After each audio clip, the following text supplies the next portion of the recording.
ladies and gentlemen. It's a great pleasure to welcome you here this afternoon. I'm James Brian, I'm the Artistic Director and Chief Executive of Dundee Rep, and I'm very pleased to welcome Mlitt from the University of Dundee and Brian Cox. And we're just going to do a very brief presentation about the new qualification that we're launching today. If I were someone who properly belonged in this theatrical environment, an actor, I might be tempted to begin this very short introduction by speaking those lines from Hamlet when he reflects on suicide and death and dreaming, or chance to dream. There's the rub. But I'm not an actor, so I won't, but I will tell you some, in my own words, about a dream. The dream I've had recurrently over the past decade or so is of what might happen, what magic might unfold if I could effect a working relationship for other staff and students in those parts of the university I've been responsible for, broadly arts and humanities people, with Dundee Rep. Now, like Hamlet's, this dream hasn't always been a calm-inducing dream. I've been frustrated for a variety of reasons, on a number of occasions, that there would be initial enthusiasm, which would then kind of vanish in the ether as reasons were found for not doing anything. I sometimes struggled, though, to understand why it was that the very talented people we have in English literature, say, weren't seizing the opportunity, the unique opportunity we had in Dundee to collaborate with a real live repertory theatre on our doorsteps. What experience I thought our students were missing. And I would wonder, too, why our next-door neighbours at the Rep didn't come knocking at my door to talk about ways in which we could marry our theory and their practice, our reading of text with their skills and performance, and together strike up a productive, creative partnership. Now, we have collaborated in the past, but what we're launching today, telling colleagues about, explaining to our visitors, and celebrating is a new creative partnership between the two institutions. The dream, you could say, is starting to come true, and it's part of a bigger vision that's transforming this city, once one of the world's great manufacturing centres, into an internationally recognised centre for cultural production and creativity. So our partnership has been guided by the following principles. One, that the arts are important and sit at the very heart of civil society. That individuals, institutions and communities are strengthened by the interchange of ideas and practices, and through sharing our different ways of seeing and ways of doing it. Now that the partnership, the third one is that the partnership should be based on our individual and collective commitment to excellence. Together we'll be stronger, and our impact in Dundee and Tayside and around Scotland and beyond will be the greater. Now there are a number of elements of this partnership, and I'm only going to talk about one of them. But the first is this. In its current strategic plan, the Rep has envisaged itself as a creative campus. And all being well, and we're very, very close to agreement on this, part of that campus will be the Bonner Hall, which is behind the theatre building we're in right now, and which is owned by the university. And our hope is that by this time next year, the Bonner Hall will be a shared learning and performance space with all sorts of exciting things happening in there, not only for our students and for colleagues in the theatre, but also for the wider community. Now you might ask why this hasn't happened before. Why didn't we realise the dream? Well, the fact is we needed dreamers both at the university and at the Rep. We needed people, academics and support staff, who were prepared to work to turn the dream into reality. And we needed all of these things to happen at the same time. That's quite important. And I'm delighted to say that from the university side in recent years, I've had a number of colleagues who've shared the dream and been prepared to bring it to the point we've reached today. And there'll be an opportunity later on to thank those concerned. But critical too were dreamers with determination and the drive to make things happen in this building. Unfortunately, we have at the Rep a director and chief executive who has all of these qualities and more, and he's James Browning, and I'd like you to give him a warm welcome.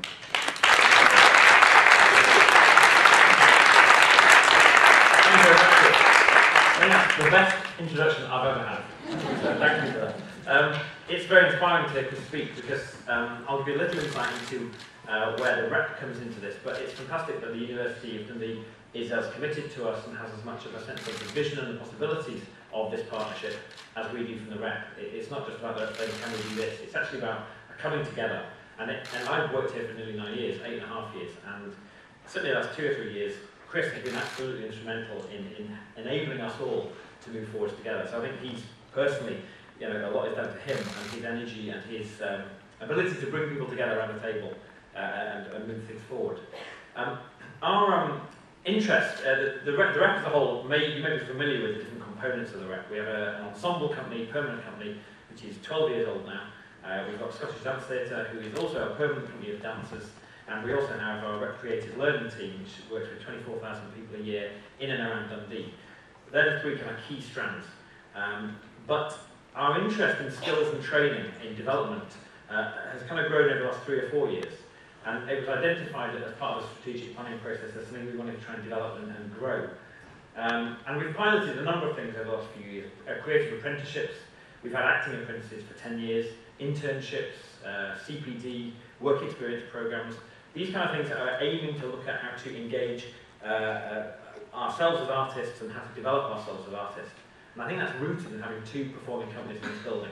If you've got people here who are here for the long haul and they're artists, they need to be challenged, refreshed, stimulated in all sorts of different ways. So skills and training are really important to us. And we kind of took a look at that and we thought, well, it's not just about our skills and training that we want to try and develop, we want to try and look outwardly within the city, within the region, and to offer those kind of development opportunities for other people as well. And that's people who are maybe still at school. The last 2 days we had Enterprise at the Rep, which was 50 secondary school kids spending 2 days here with us, working across the building. So it's secondary school kids, it's teachers, it's people at Dundee College, who we had a group of 50 in last night, and it's also the University of Dundee. So the problem we have is this building, fantastic though it is at full capacity. There's so much going on in this building every day that there's no more space for us to develop. And that's where the Bonner Hall conversation really started, in the sense in which there's a facility right next to us, closer to some parts of the theatre than other parts of the theatre are, if you see what I mean. And it's a facility which, when speaking to Chris, that there was a real enthusiasm about exploring alternative uses for that building, to try and enliven it, to try and energise it, not just for the university and for the Rep, but also for the city as a whole. So what we would like to offer the kind of things within that space that I've spoken about already, work-based training, residencies for emerging artists, really capitalising on the opportunity that Dundee has to be a city of learning. And I think in so many ways it already is that.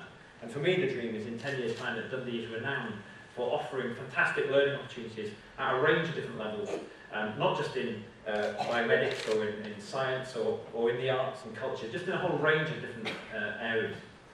The Mlitt, which is the thing we're launching today, is the first major initiative, if you like, of this partnership. And Chris pointed out the irony to me that anyway, he introduced the big dream and I'm introducing the qualification, which in a way sums up the way that the partnership is. But this Mlitt, I think, is really, really exciting. It's an opportunity for students to come from within the city, from within Scotland, from across the world, to spend a year here studying theoretical aspects of theatre design, creative writing, directing, marketing theatre, the technicalities of theatre, and having the opportunity to put that into practice within a practicing theatre. To have some elements of teaching done by professional practicing theatre workers. That kind of synergy, to me, is really, really exciting and I think unique, certainly within Britain, to have the opportunity to be studying theatre design, being taught by DFJ staff, but by having designers who are working on shows here, model boxing, Mary Queen of Scots got her head chopped off, be having input from that designer, coming into our workshops, talking to our scenic artists, talking to our production manager about realising a theoretical concept and seeing it on stage at the end of the production process. So for me, the Mlitt is a really, really exciting chance to take forward in a number of areas those opportunities for learning, to make them, to transform them from the theoretical to the actual. And it's not just because we want to be nice to students and give them a good opportunity. It's really important, from my point of view, that our staff have the opportunity to think of themselves not just as teachers, but also as learners. It's a two-way process for me, and that I think all of the staff who do that kind of work within the Rep benefit hugely and get a huge amount from working with people when they're teaching them about stuff. So the Mlitt in Theatre Studies is kind of like the first headline, if you like, of this new partnership. All being well, over the next 2, 3, 4 years, there will be more examples of this kind of work. So, I'd like to hand over to Brian, because I know he has views on training, and he's got a huge commitment both to the University of Dundee and also Dundee Rep, and he's been very instrumental as well in making sure that this thing can sort of move forward. So, Brian, if you'd like to just say a few words. Thank you.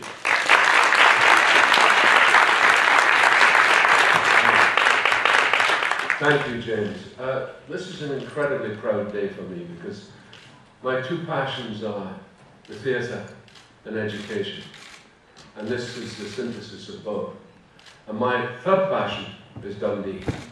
I never thought, I mean, I stepped on, not this stage, but the Nicholl Street stage 50 years ago. I made my debut. And I never thought that I'd come to this moment. If I could, if I could have a vision of what was going to be before me, it would have been, I couldn't have imagined it. I couldn't have even dreamed it. And actually, it is such stuff as dreams are made on. This is what this is about. And the great thing about it is it's organic. It's happened through a process of organism. It's all come together in the most amazing way because the building is there, the theatre is here, and the university couldn't be closed. All you needed was the opening of the doors and the blossoming would happen and the counter-exchange would happen. And what's also key about this particular studies course is it's long needed. We do not have a proper theatre design course in Scotland. And hopefully this will be the kernel of that course that will blossom. We do not have proper dramaturgy courses. We do not have really proper theatre studies courses. We've got drama schools, but we haven't got the actual craft and skill of theatre. And it's particularly great that it's Dundee Rep, because Dundee's service in the community is second to none, and the fact that it is an ensemble company. When I started in Dundee 50 years ago, it was an ensemble company then. And it's the proudest day, the previous times was when Hamish Glenn said, I'm now going to bring an ensemble back to Dundee, because I believe in ensemble theatre. I think that ensemble theatre is the root of the best theatre. But not only that, it serves the community. And Dundee Rep has always served the community. And Dundee Rep is part of the community. And now with the university, and as James says, I feel that Dundee is moving towards a whole different identity. Instead of being the city of German journalism, it's going to be the city of culture. It's going to be the city of education, with the V&A, with what is possible. The sky's the limit. And I'm particularly proud to be here today at this moment. Thank you very much.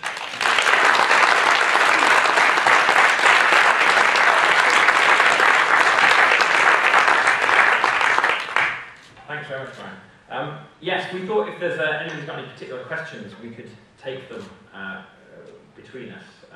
Of course, afterwards, in the bar, you can ask us anything that you'd like to that's a bit more individual. Like, can you apply? Not quite yet. So has anybody got any questions they'd like to ask of us? How do you envisage the course being split up, percentage-wise? That might not even have occurred yet, but sort of it being split between university or yes. And I suppose academic. That is a very interesting question. I've learned so much in the last 2 months about what actually is an Mlitt. And it's a mystifying process. I'm looking at Chris because he's the guru. He can probably answer the question. Chris Murray, who's in the English department. I'll let him answer the technical bit. Yeah, the relationship, as it's going to work as the courses are taught, is going to be quite integrated and quite closely. The academic portions of it, of course, will be delivered by staff in English and DOJ. But there's going to be quite a lot of workshop activities, and there's going to be quite a lot of putting what's learned in the classroom into practice in the theatre, both behind the scenes and through the plays and the performances that the students are generating. So we envisage that the relationship will be quite an integrated one over the course of the entire programme. I mean, one example of that is in creative writing, which Jim has done some work already with the Rep. But say there are people studying creative writing, script writing, that at a certain point those scripts will be read by our company, and that process of having brilliant, experienced professional actors working on newly written scripts is a fantastic opportunity. And that's the kind of example that's easy to arrange. It can be timetabled in really carefully, but you've got not just the tutor's experience. We've also got the theatre craft and the knowledge of the actors who are working on those scripts, which is informing the learning of the students. So that's one example of how integrated it will be. Brian mentioned theatre design. I mean, this is a passion of us both, actually. To study theatre design in terms of a full degree, you've got to get out of Scotland, which, given the quality of visual arts in Scotland, is to me a real shame. And so a longer term ambition is that we could have a theatre design course in Dundee, which could be really, really integrated with the work of the Rep. And in a way, you're right, this is the kernel for that longer term vision. Part of our plan towards the end of the course each year is to bring all the students together, those who are writing scripts, those who are doing theatre design, those who are working on other aspects of the theatre, the creative writing, script writing and so on, to draw them all together at the end of the year to put together a performance to showcase all the various activities that we'll be doing. It's interesting because it's about, from the university point of view, you would normally write a dissertation. Is that right? Yeah. So we said, okay, there's going to be a dissertation, and then from the Rep point of view, we kind of said, well, you'd normally have a showcase. And so what we're going to try and create is something that's like a showcase dissertation. A hybrid, yeah. Now the difficulty is there's 9 people doing theatre directing and nobody doing anything else. We'll have to design that event around those particular students. But I think we're relaxed enough to create something through the course of the year that provides a platform for those people who are graduating. It'll be different every year. And that's what I mean about the Bonner Hall being providing an opportunity for something which wouldn't live on this stage particularly because of the scale and the formality of it. Something which is a bit more, a bit messier, a bit more spontaneous, a bit freer. And I would like that kind of presentation by Mlitt students to fit into a broader range of activities, which goes on within the city already to an extent. Scratch performances, edgy things that go on in basements up the Perth Road, so I never find out about things that are creatively on the edge. I think that's where the Bonner Hall can move towards becoming down the line.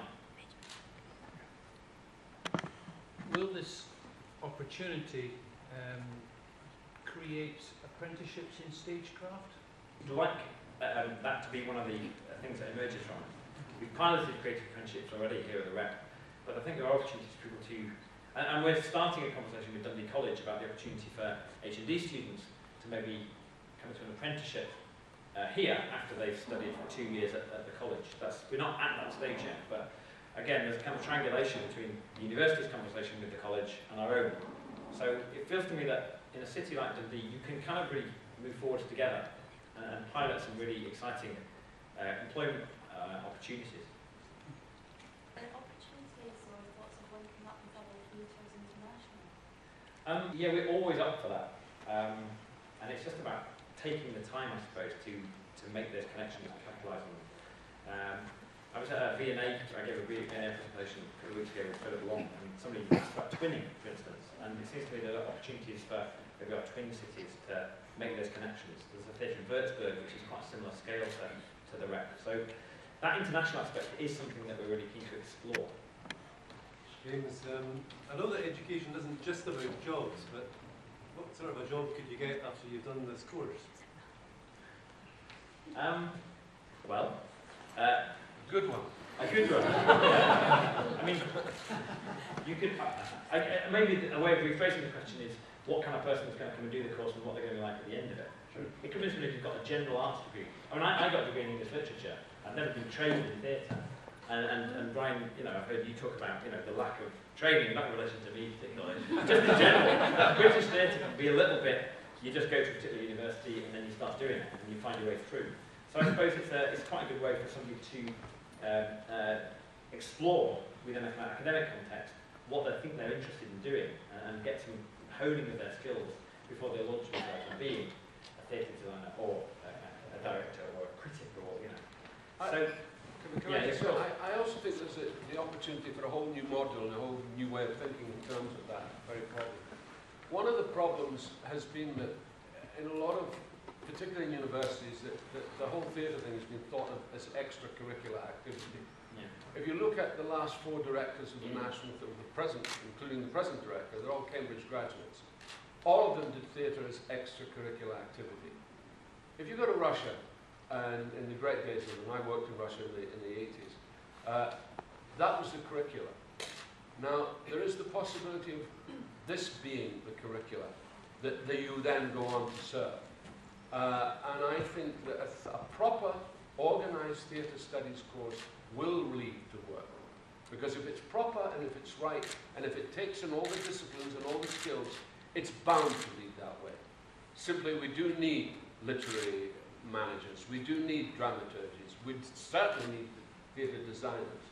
The list is endless, and the potential is enormous. This is a very beginnings of something which could be copied in other universities elsewhere. Not yet, not yet. Not yet, not yet, not yet. But because we're the beginning, we're the pioneers of it.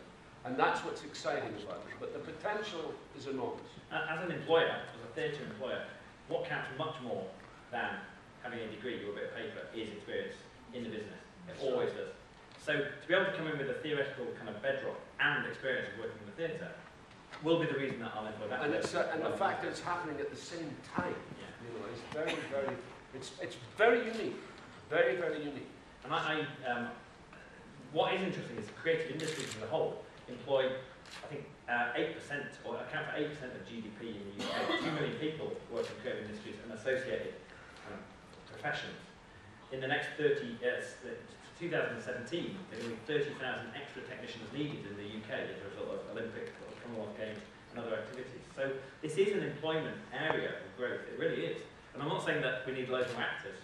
That's the part of the business that people think about immediately. But there's a whole range of different people needed for the creative industries. And this, I think this course can help direct some people in the right way for that. I just wanted to say, James, well, we've got a large number of people here, that as yet, we don't have a single student to this course. So, there's lots of leaflets out there, spread the word, because it's enormously important that to make this viable. Actually, I don't mean viable in terms of finance, well, I'm interested in that as well, but viable in terms of the academic depth and spread that we need. We need a significant number of students. I don't mind where they come, and we're certainly open to, our doors are open to the world. So, we want to make sure we've got a decent amount this next year, 2012, September, to kind of, for the thing to develop and grow. So thank you very much for coming. And